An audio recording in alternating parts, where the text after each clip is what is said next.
capturing these beautiful pines, their unique characteristics on my walk, what I call the Valley of the Pines. I love them from the trunk up. I like to just look at them as I walk through. So I'm bringing you on my journey.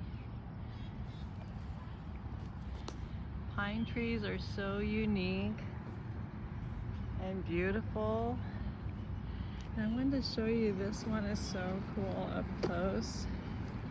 And you can see where it's had twigs around it, embedded into it. I love the uniqueness of this bark. Seeing the ants crawl up it. Looks like they've cut it down some.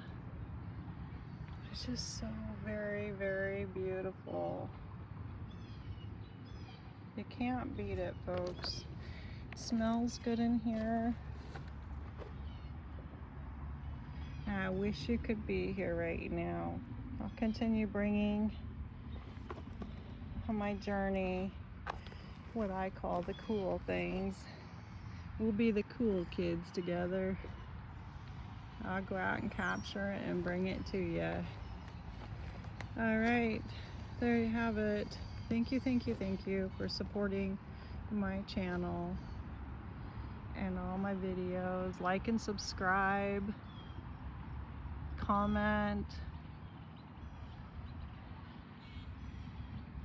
and I'll see you in the next one. Thank you, folks.